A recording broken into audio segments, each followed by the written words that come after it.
Today's topic in our continuing series of draw along sessions on Western civilization using design markers, we're going to move into a period referred to as the neoclassical/industrial revolution area, where we see kind of a blending of historic language merging with the new technologies of working with iron ore and steel products as we move towards the bulk of the 19th century into the 20th century. So our topic for today is the Palace of Westminster, better known as the Houses of Parliament in England on the River Thames. So our key aspect today is blending history, the language of history that's been taught to architects in Western culture, with continuing transformation of technologies. And so a symbol for that over in Paris across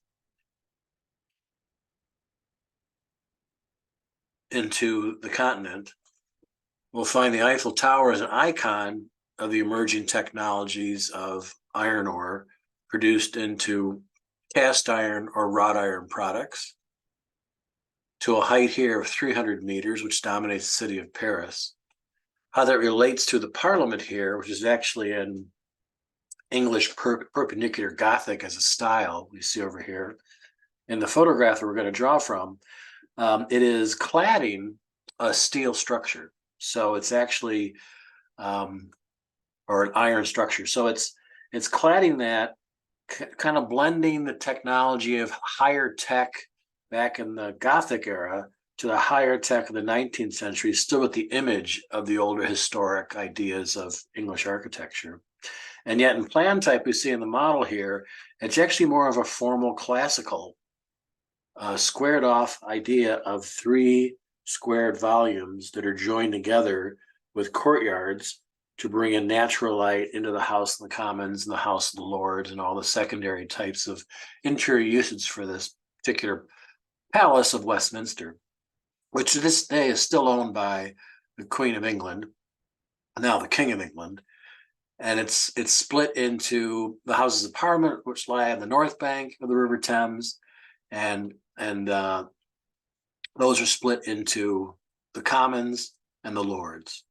In 1512, much of the structure was destroyed, rebuilt again in 1834, destroyed again by a greater fire. So finally, in 1840, construction lasted for about 30 years, and we'll end up seeing it as we do in this photograph from all the range of activities that happen here along the river's edge.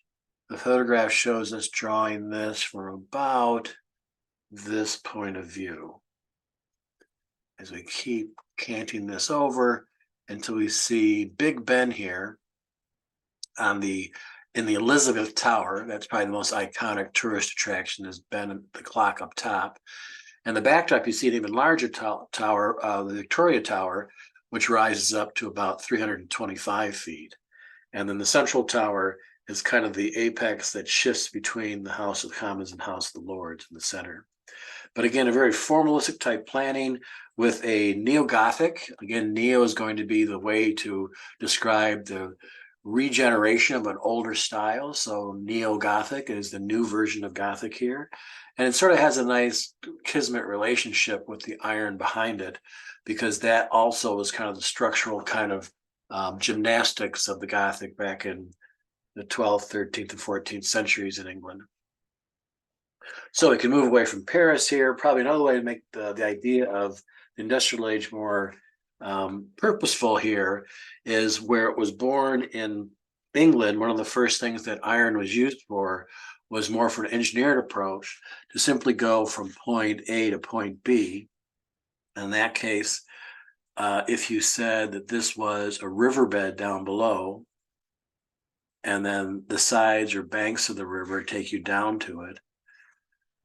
Before, stone bridges would take a lot of structure that would span the space. And so the one that really sort of shocked the world in terms of the power of the new energies of iron ore produced as a structural element was at Coalbrookdale. And there's a single span there that goes 100 feet across. And the whole thing's done through an elegant arch which moves from one side of it to another and opens up the riverbed to much more fluid transportation. And that little idea of spanning across that space with a very lightweight structure that's prefabricated in a factory then assembled on the site makes for quick construction with a lightweight material that's stronger and just as durable as a stone over the ages. So that type of language then is used and incorporated in architecture more and more, although it will take a movement into the 20th century until finally that structural energy of the iron ores are exposed. Up until about World War I or so, most architecture being iron steel products clad in stone to conform to the Western sort of pedagogy of ideas of what architecture should look like. And then finally, coming back from World War I, the modern movement was born, and we see sort of the 20th century full of steel and glass structures, which will be the last part of this section of Draw Along sessions. So if we flip to where we're looking here from our model form, we'll slide this over here for a second. We're going to find at the base of the sketch here the arc or the pitch of a bridge that goes to the center of the river from the bank that the Parliament is on. So that's tipping down a bit down to our horizon line. So basically, just beneath that, because we also see the riverbed now pitching up to that on our bottom here. We'll put a nice value to that a little bit later on. There are the spans then, which are now of that structural steel we talked about, but comes much later than the Coalbrookdale Bridge and spans from one side to the other, so that carries on. So our view shed then is about right about here, just above the water's edge across, or horizon lines in that bottom fifth or sixth of the page again. Takes us across this way. As we simply go again to the top of the photograph and see some of these key tick marks of horizontals, we'll see them rushing back towards a point just off the left of the page, probably 2 or 3 inches to find the left vanishing point. And now, because we are rotated more and seeing less of this side, that point is closer to us just off the page, but now we're seeing more of the frontal aspect of this elevation and that part of Big Bend. And so that point is much more subtle in its flow back to the right vanishing point.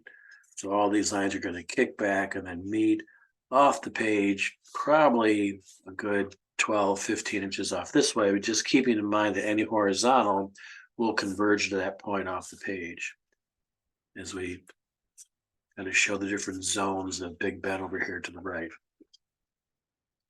So the boxes here are fairly simple. There's a very long lineal box that runs here, cornered by two sort of, again, English perpendicular Gothic bastions at the edge.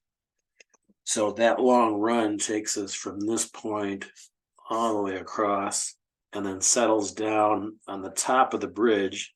The bridge will float later. I'll do that value and pull it off that skin. And so at the far edge, we see the one corner pavilion. And that's twinned by another one on this side. So those are the two corners we want to articulate now. And that's on the same row and idea, or the plane that works with Big Ben over here and the Elizabethan Tower. So Victorian in the backdrop, the big tower, a little bit smaller, the Elizabethan one over here with Big Ben in it. And then our second corner box is on the same arc of this, coming up to its corner and then rotating back to the right point. So that articulates our two boxes at the corner, along parallel to the river, flanking of that elevation, neo-Gothic elevation. And now the two towers that are thrust up, they're verticals. We're far enough away, so they're really going to seem mostly parallel. Obviously, they would vanish very, very far off the paper, but we'll keep those just parallel to each other here. And then we see the corner of them. That's the edge of both the Victoria and Elizabeth Towers here. And there's sort of a pitched roof on the top of Big Ben here. And then that breaks into another cubic volume, which follows the horizon lines back down. And then one more pyramidal top on top of that as well.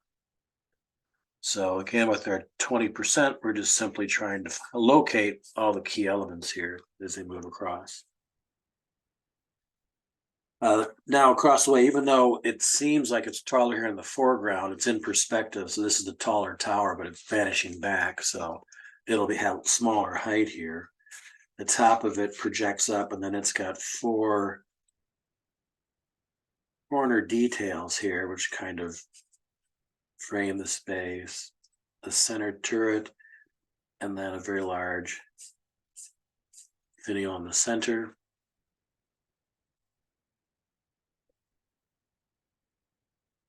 And then the rest of the architecture here has got an array of turrets and towers, which kind of highlight the space as we move around this front end.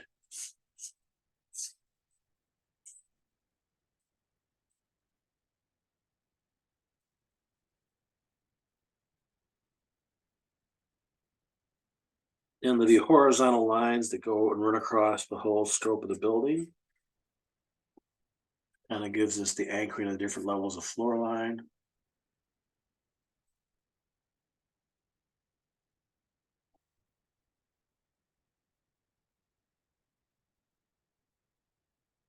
And then finials at the corners.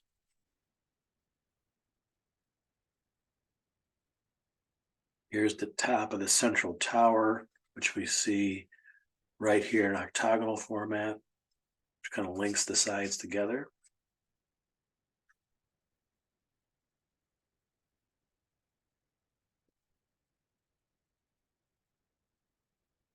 And then just to the right of the end of the property here of the Palace of Westminster is a more contemporary building. It's been built alongside of it across the street towards us. And so we'll just simply see sort of the outside edge or profile of that, since it's not really our subject matter here. We're going to put a little more space beyond it and sign buildings so that values don't rush into each other. We'll sort of pull that building back just for the sake of the convention here. And then we're going to have this bridge come down to grade, and then the frontage river, the frontage of the road that comes adjacent to the river, will run elevated above the river's edge here. And then right back down to the bastion at the water's edge. And that will run the whole length of the river. And then finally we come to the structural point that bears the weight of the iron bridge down here. And now those pieces, which are kind of key now, is that we're seeing the face of the bridge here, and yet when it touches the water, it forms a horizontal line. So now we see the depth that shows just how wide the bridge is, and that's going to go back to our vanishing point on the horizon line on a diagonal. So this one a little bit less, and this one we see the most going back. So that from this, we now twin this arch. It goes up a certain distance and then flushes back up. So now you see the underside of the bridge, which will give it a sense of performance structurally to throw over that waterway. And we see the largest wall frame there for it, and that'll throw up this way towards that arch as well. So we'll value that out. So we'll be able to see the river going through and under the bridge, the other side of it. Then we see the footings for the Parliament itself. So now we can briefly kind of just organize what happens along the skin. We'll start at the edge of this tower, which is closer to us. There's its twin much further down the way over here. And now there's simply going to be an array of all these great, lovely vertical English perpendicular ideas. So there's thrusts of architecture that go to its large, enormous governmental 2-story height there. And the same is true inside, and it marches all the way down the skin here. And of course, as it makes its way, the lines come closer and closer so that the entire length here now, you can see just how substantial it is compared to our corner turret. It all gets compressed in perspective. So all those lines which are frontal to us are the same distance, but now they're received in perspective as very lineal and close to each other. And they'll come straight down to the tip of the bridge height. So they diminish the whole way there. Then they hit the frontispiece, the other corner turret, and then they diminish again. So that wraps along there. We come to the third flight above in the corner units. This is a little tower piece that we see the edge of there.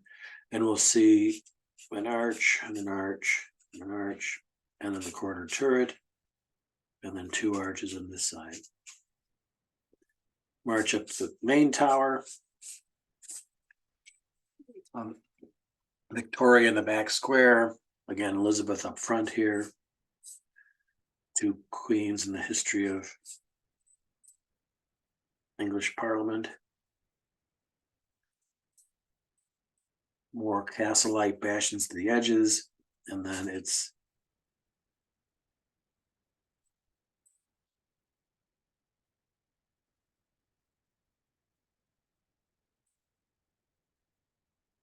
interstitial floors here.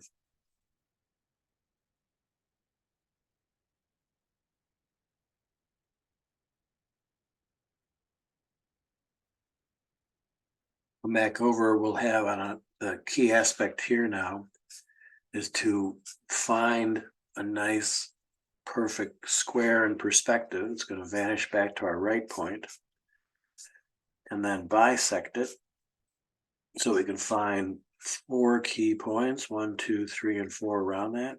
So now we can put in the face of Big Ben and make sure that circle is drawn with a little bit of perspective sense to it. That'll fit inside that square there.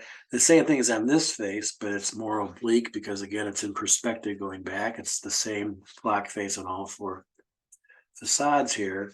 So we'll simply do the same thing and have now the same square project back and find its midpoint. So we have 1, 2, 3, 4 points. So it's the same circle, but it's going to look like very thin version of it as it wraps around in there and then gives that second face. And obviously we can't see there are 2 sides because of the rotation of the mass in space here. So from just about this point up, there's the first and second floor, and this is the roof line. Then the tower rises up till finally its roof line up here. And from there spring the turrets and finials. And we'll detail those more with value as we push along here. There's so much detail and attention for the English type of Gothic they're working with, the vertical, that we can't really assume that's a subject. That could be a sketch if you want to zoom in there and blow that up. But since we're doing the entire massing, we'll only pull some of that detail at the closest corner here, a little bit on Big Ben, since that's on the same skin, and it'll diminish as we push it back in the sketch. So we can move up to number 3 now.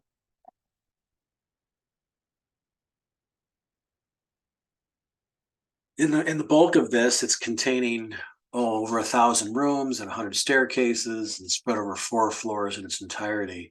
So it's over 1 million square feet of governmental space here. So it's a real majestic building that anchors sort of the histrionics of London as a great medieval city. So we'll pick a view shed here. And so what we'll do, it's a sort of more of an innocuous day in terms of light. We're going to pull out the faces that we see direct towards us, perpendicular to us, as the bright ones, which will cast more of a shade side on the river edge. So we'll take that river edge now and simply take the number 3 and wash that across as our first attempt to establish a range of value change. So that comes down to the first little kick out, second, to the sections just above the clock. And we'll leave the clock face white for now on both sides. And then drop that down to this necking. And then there are 1, 2, 3, and 4 sections of that same type of lineal growth that the Victoria Tower has. And then running the whole length is that same striation of the English perpendicular. So on this side, we're going to charge that with more value. And you can see that's really a standalone tower. So we're going to see that full side come down to grade here. So from this point of that bashed in the corner over is a darker tone for us to start off with.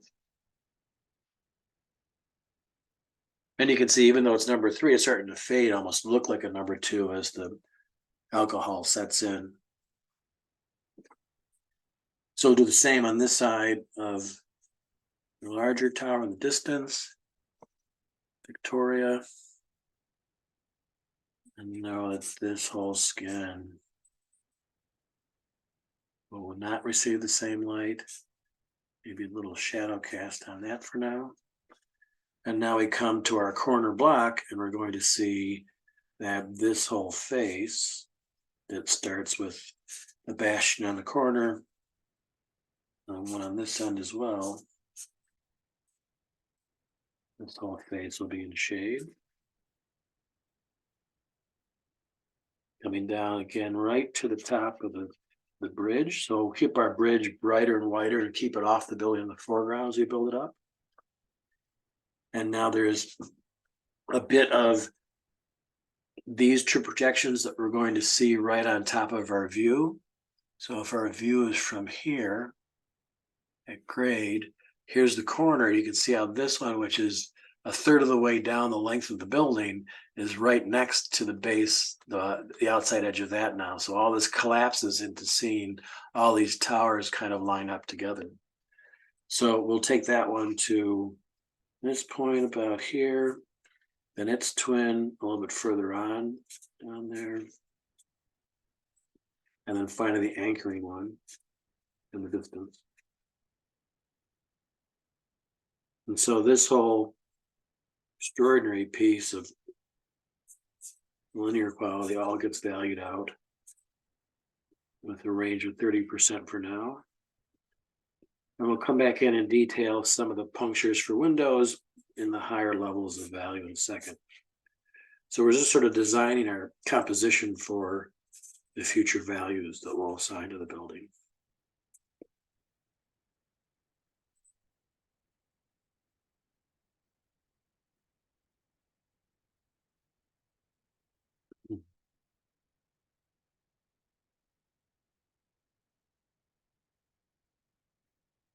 And then the left side of some of the secondary towers.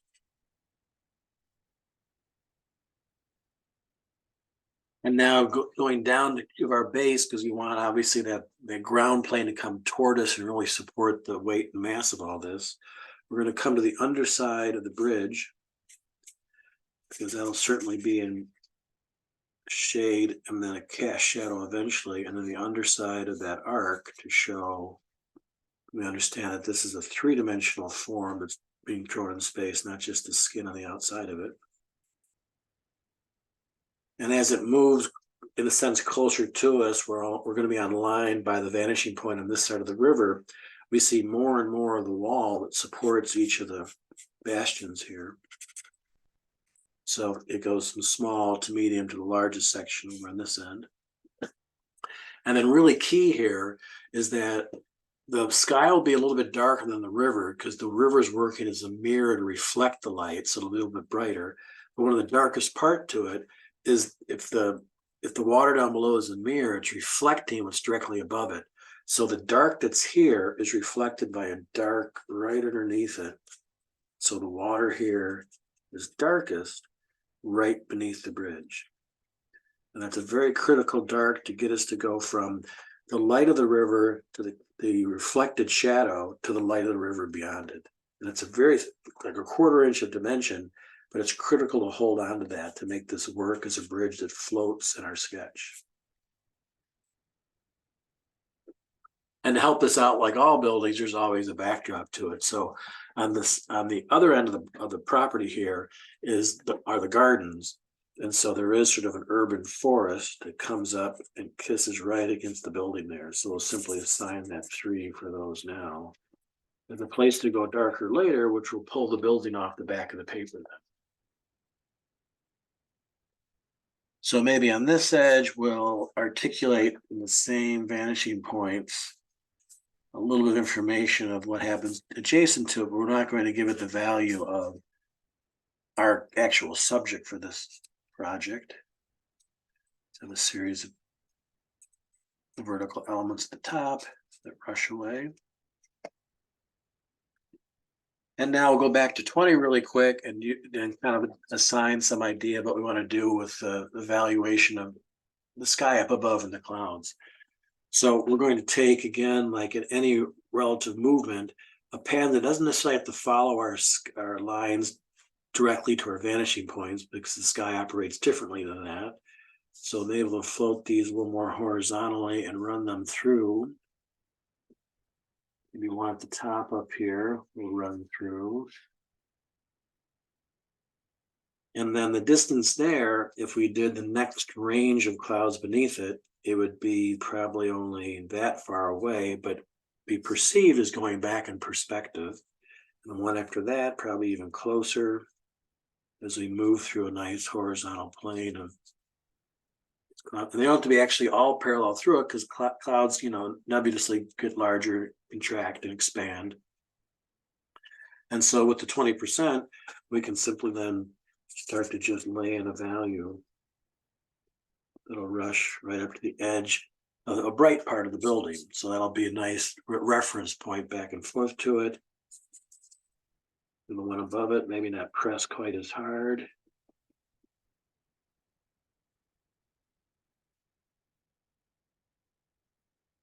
Rush this up to it.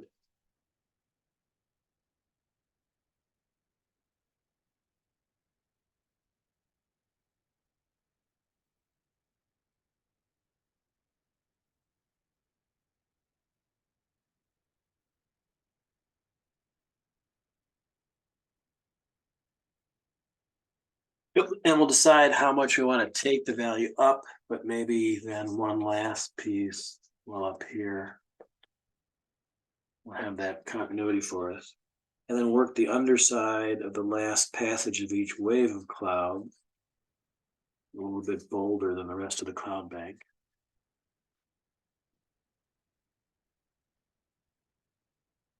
Okay, now we can go up to 2 and start to locate some of the detail of the building. And so what our purpose here is to find out what places are transparent, so we're looking towards the interior. So for instance, if we work top down on the Niston Tower, the Victoria, we'll find at the top there's some arches that got some perforation that looks into the interior space beyond the arches.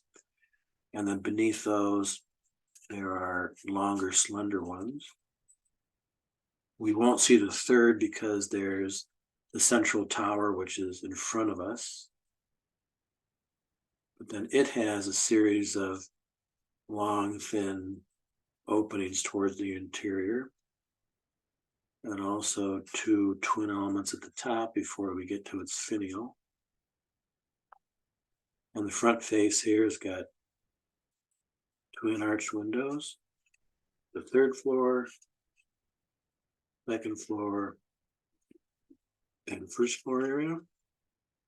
And now as we go through our cadence of the bars we put in vertically here, there simply is a pair of windows per floor. So we go down to the 1st floor area. We have a window and a window, and that simply marches across.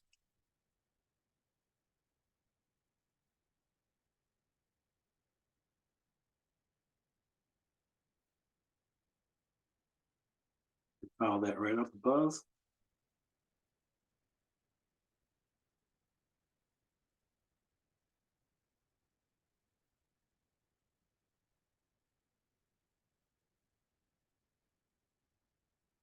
And that takes us down to sort of a stopping point for the ground level here. And there's going to be an array of urban trees at the base, which will go darker with the building floating behind it, and activities of street posts and people walking by. It's a very busy sort of touristic site, back and forth all day long.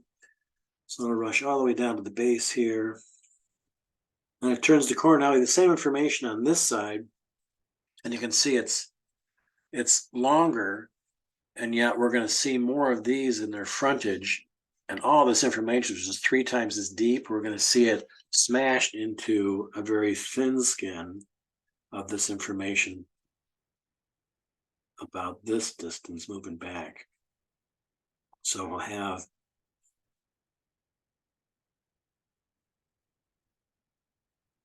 verticals up top here, second floor, way down to the first floor. And that corner turret, which will break here, we're going to accentuate now. Same is true for the one on this edge. And then now there's a ribbon that goes back in perspective. It doubles up per flight and returns around the corner.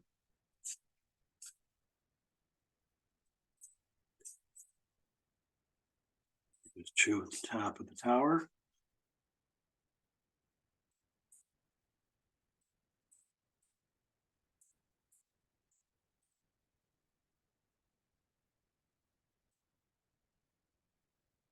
And now this information carries back the whole length here, so we can't afford that type of detail you've done here so far. So what we'll do is simply go more to the point of this, because it really is just a series of, if we put in the flights of the horizontals running across the base there, we'll see that the language of these is just simply a series of lines which are going to expand just slightly as we move closer towards us.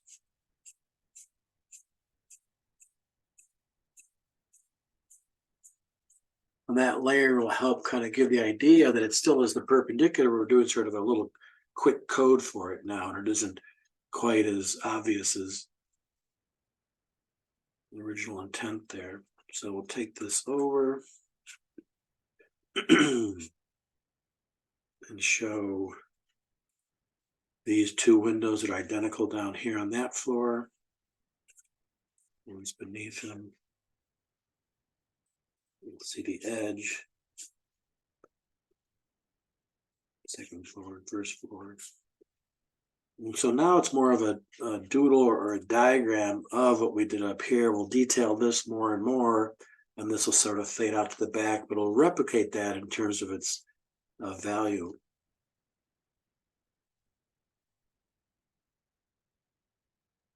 And now we'll come and start to hit our edge over here a little bit stronger.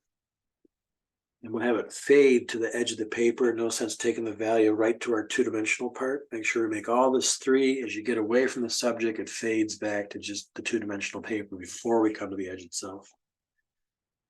Again, important wise is to get under the bridge, we can line that edge of the arc, and then line on the other side and infill each time. Bring it down to the grade, and where the water hits it will be darker. The same here.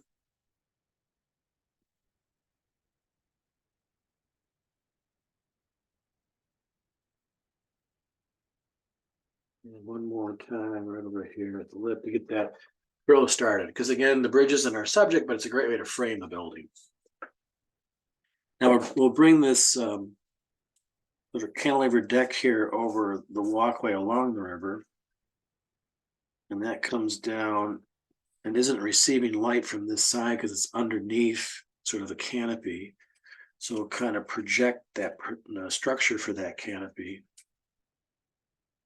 And then we'll take the fat end of the 3 and just assign a nice dark value for that whole underside that's being cast in shadow. And that'll help then support what the weight of this is, because we're calling this out as lit stone in space. And that's got to have a nice dark base to kind of articulate the support for it. So bring that 3 again, 40% over to this side again, and we'll show a bit more of the detail so that the top face here has got, on the sunshine and the other side, a nice cast area beneath its movement. And so right above here, it's darker and opened up. And beneath the clock too. And then we'll pick a time here. Let's say it's 1 o'clock. So something like that would work for now. We could do a little bit of tick marks. Not getting too detailed, but just the idea that it is a clock. And now its edge against the sky becomes more pronounced. Coming on this side. It bows back in.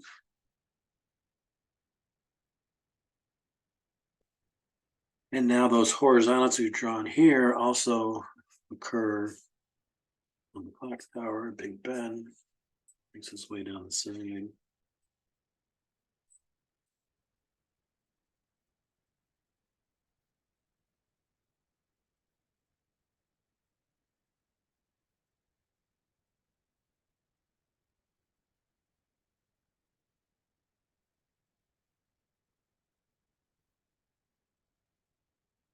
And now because we're closer to here, the contrast, we move up from the 3 to the 4 here. And the tops of all those windows have become even darker. And then drag down in space. And we'll keep pulling those out as we move from 5 to 9 after this. It doesn't have to be all of them, just sort of a sequence along the way. There'll be a bit of a movement from the top here across, which takes us to that roof line. So there's a little shaft, and then the value of that roof line will come across the whole length here.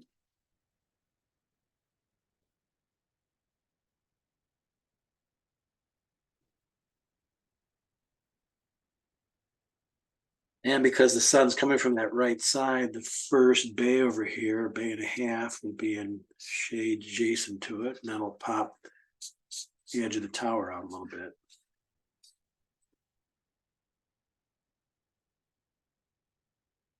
Maybe this corner, and accentuate that edge. This edge, there's some line work in this aspect. Go darker at the top of what we've done to date.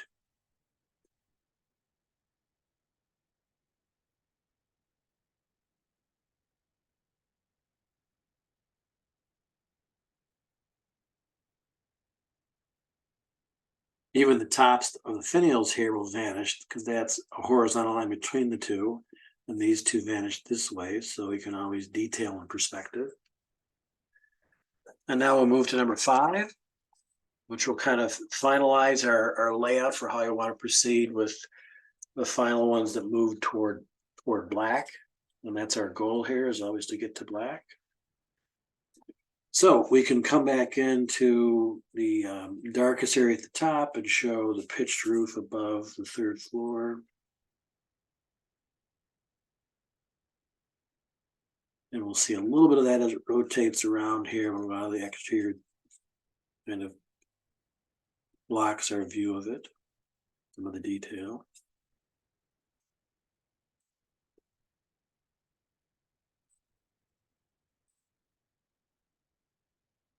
That finial part, the edge, probably go a little bit darker on the edge of this turret to make sure we get around that edge, and then also probably at the final edge against the sky there. And pull that corner turret out towards us by having a nice dark adjacent to it.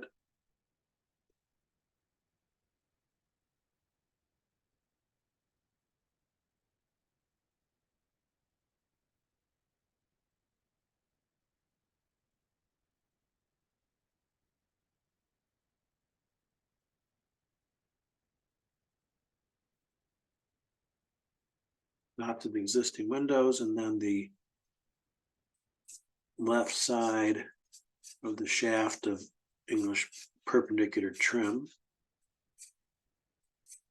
that runs its way through there, and the underside of all the roof pitches. See the shadow. This has got a dark cladding on the top of this tower and a white base with the window unit in it.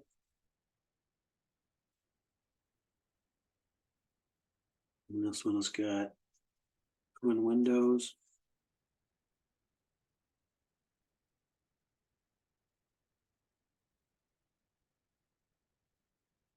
It's another tower in the distance, a little slender tower. At the right, again, by the edge of Big Ben's tower, the sort of cast aspect of that coming down in that part of it to set up that corner. So you want to be able to move around the skins and the faces of the corners here. So that probably happens right at this zone too, as the light comes down and compounds the movement of light at that edge. So we hold that corner more. And then taking it over here to hold the back corner, we come down maybe to the lower half or 2/3. Maybe shows some of the structure for the trees in the distance. And now take that 5 to the other side of the bridge. It'll always be darkest right at the top of the arch here.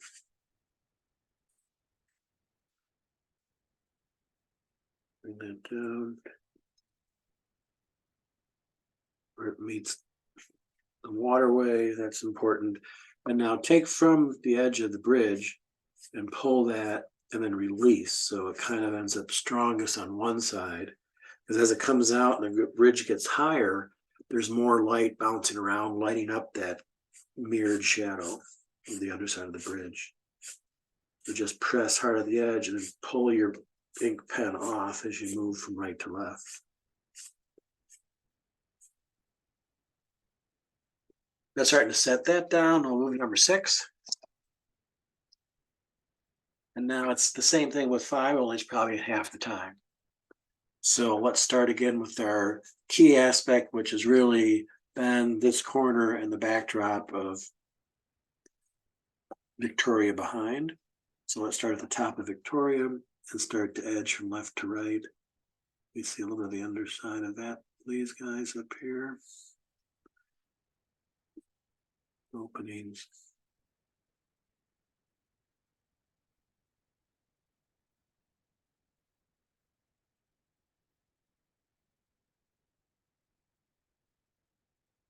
Looking just for the essence of the building.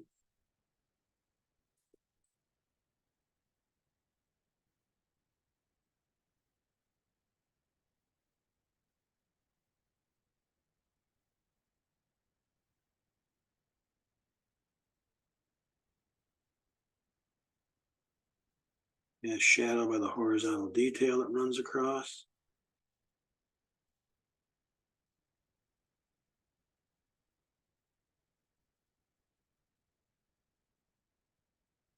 But nothing as dark as the interior itself, and typically darker at the top of the windows.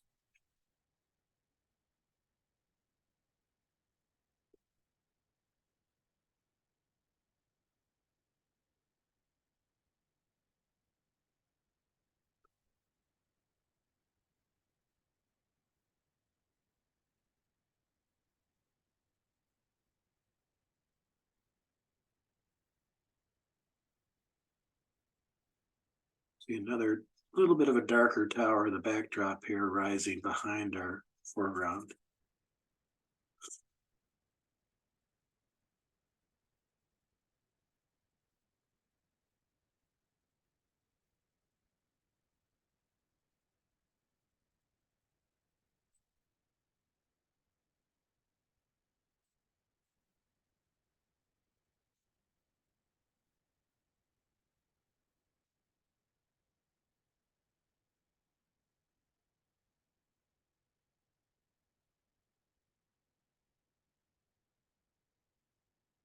And now we can't afford to have too many of the darks go down here because this is hundreds and hundreds of feet by the time we get to this edge. So we can pull a little bit just where it's absolutely darkest there.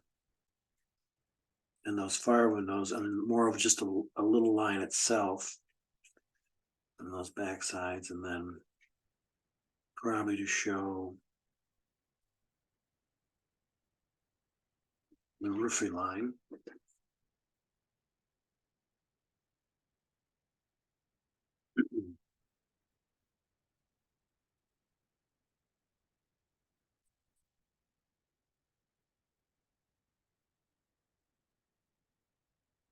And now working over to this edge of the Big Ben clock itself, we'll come on this side and make it stronger right where it meets our edge here.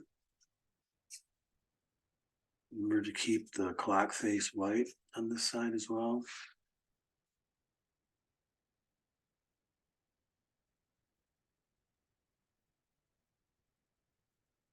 And right at the corner, we can articulate some of the detail and how it's sort of weathered over time.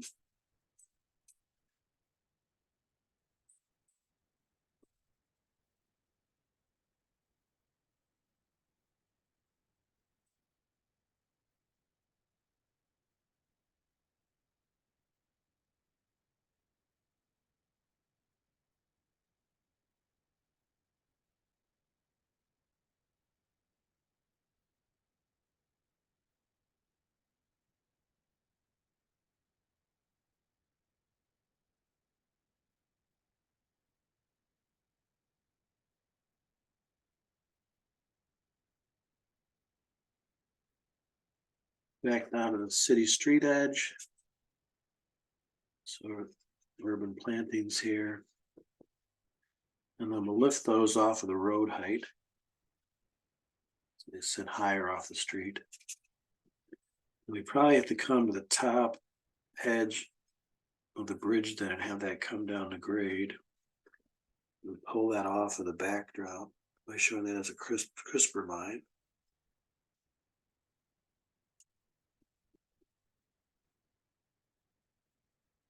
And then we need to sit this all the way down on top of that frontal roadway here.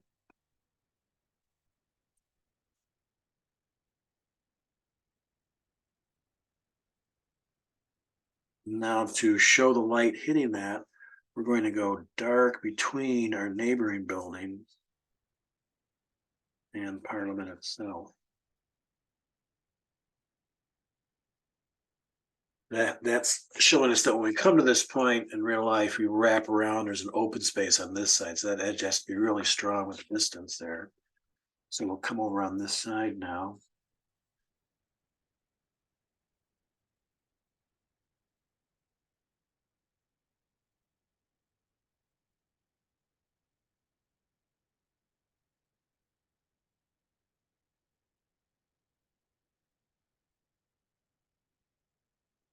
Okay, now before we get to our final 7, 8, and 9, we're going to come back in with 3 to accentuate now that some of the clouds have washed away for us. We come back in and do a little bit more, certainly right at the edge or face of the tower itself. And have those clouds kind of perform more for us.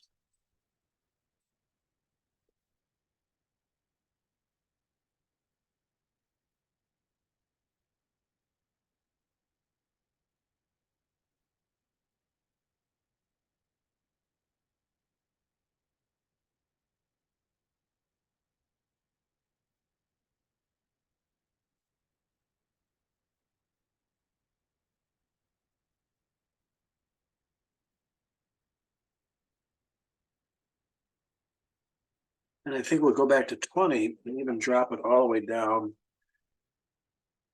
to the horizon. There's a tone there too, as if there's more of a, maybe a storm in the distance.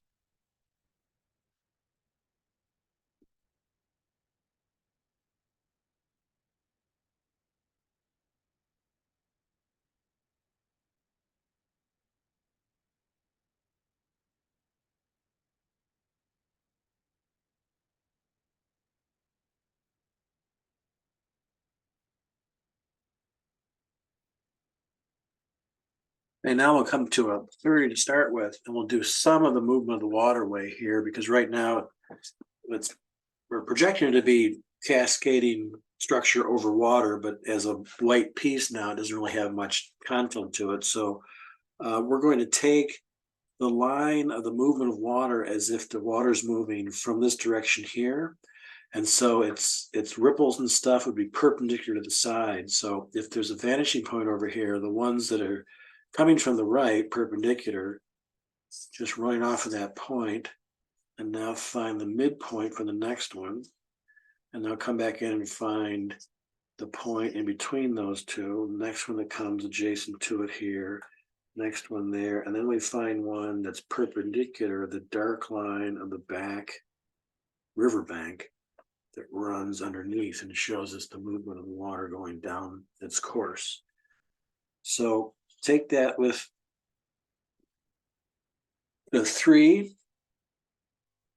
and kind of, those are sort of your starting points to make sure this is a flat surface going back there. And now take the 2 inside of that and kind of wash a tone between all those.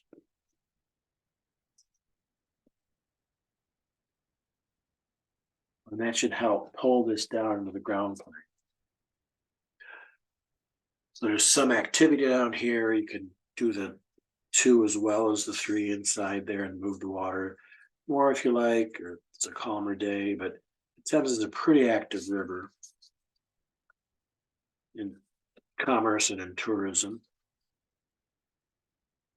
And there's a lot of movement there. And now you can see that we've washed away our values. So I'd probably go back to a 5 and pick that up underneath the bridge with that strong line we need. You picked up in there.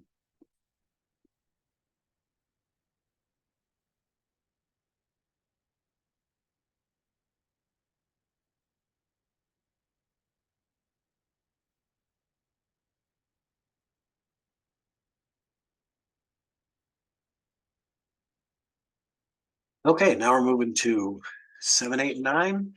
We'll wrap up our last couple of minutes here to pull out some of the final details and strength of the composition. So we can again work top to bottom, again really looking at the photograph and what your sketch wants to perform up here and see where some of the dark detail might pop up.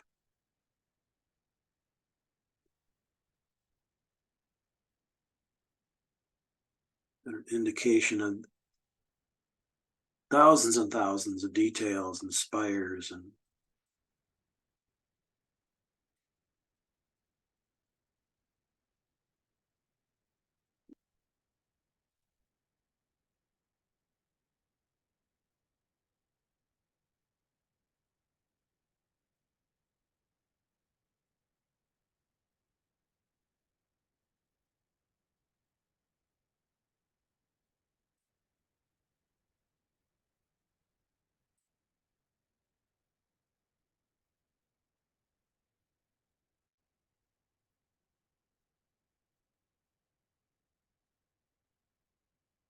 little rim on this side because we don't see much of the glazing at all.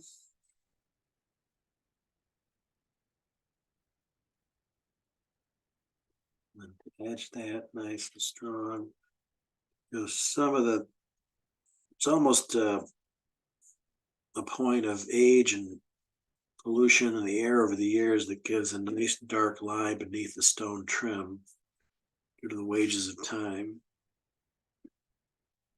And then we have to eliminate that because if we detail this the same as that, it's going to pull it up to the foreground. So we could start a little bit of it adjacent to us, but then we drop off pretty quick.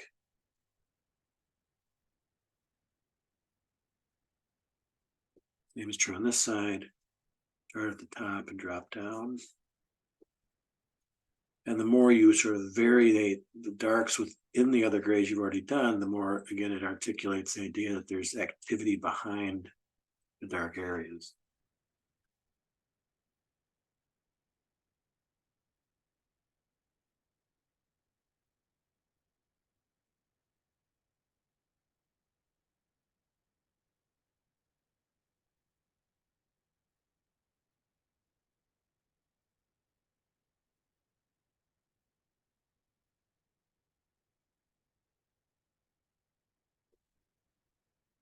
We come to the underside of the trees.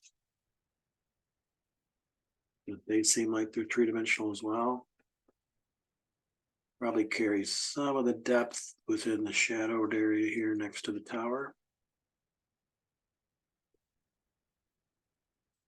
And now where the water comes up and wraps the shore, that's always a fairly dark line. We continue on this side and the underside of this area. Doesn't have to be a continuity. We break that line a little bit in terms of value. And now for the clock tower, we'll go strike the clock a little bit.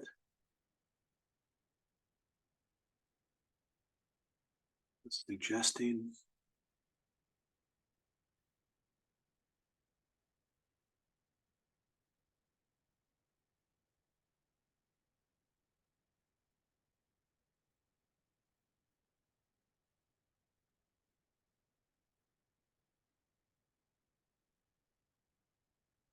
and there's always the profile edge. When you come down and really look at the detail of it, the architecture always has a nice visage to it. And so you don't want to make that too methodic and lined and not have the sort of sensitivity to the array of detail in the building.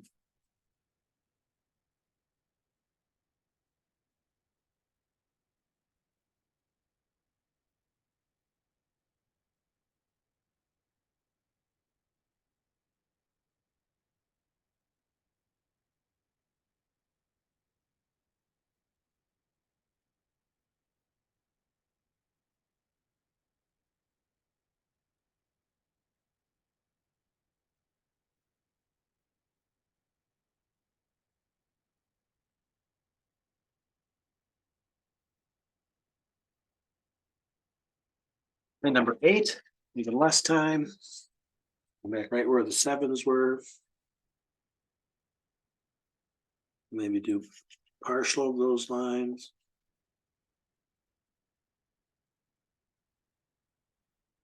Maybe right where it diminishes up here and carries back down that little ribbon of depth.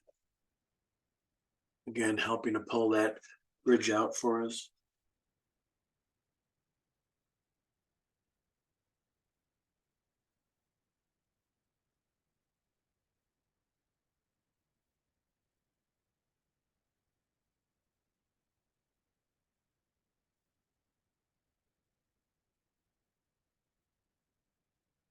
Probably the darkest blacks right at the key corners. And again, we're trying to sketch relative sort of how we see is that if we're looking at the entire building, it's an enormous view should I take off. So if you focus on something and try to see the detail here, if you look at that, even at this scale, you can't see much of the detail over here. You can't see much of the detail over there. So it's all inferred by you bringing out, again, the central third of the architecture and not worrying so much about the rest of the composition.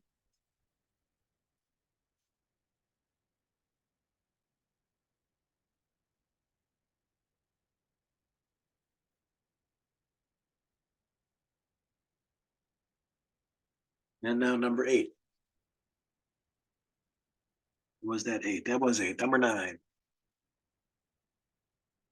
Just these little bits.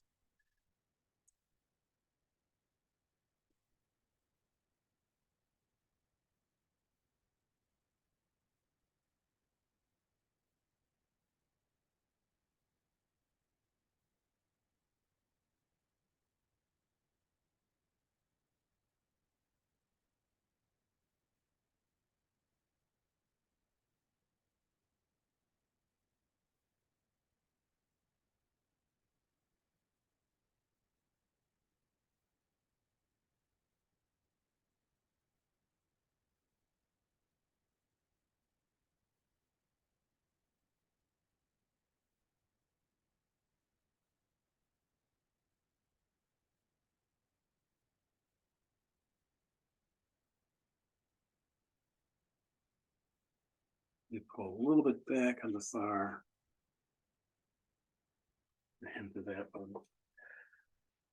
Okay, now to finalize it, now you can wrap back up and coming back to a number 3 and maybe realizing that that white clock face probably could use more value around it to pull the face out, this page white. So we'll simply wrap a gray around it. Make it more distinctive. Line.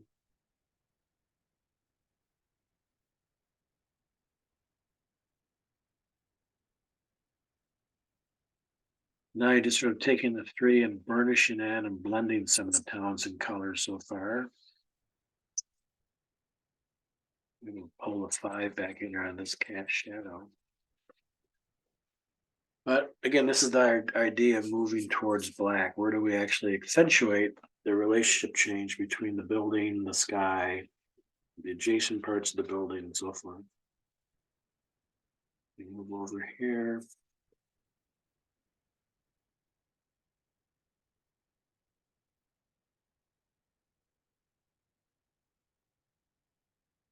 This is getting really well lit on this side. It'll appear darker right underneath that corner.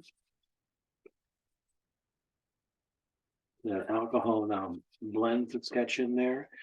Probably too that as this riverbed passes here, it's a vertical plane over there. So I think we could probably accentuate a white as a walkway down there, but then maybe put in a value for that plane adjacent to that wall. And that may pass down to more of an interesting zone where people actually walk in the front of the parliament there. And then maybe a little bit of detail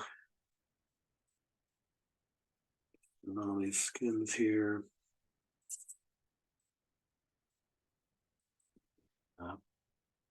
And then potentially hitting the underside of that cloud bank. Floats by the towers.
So here we have the masterpiece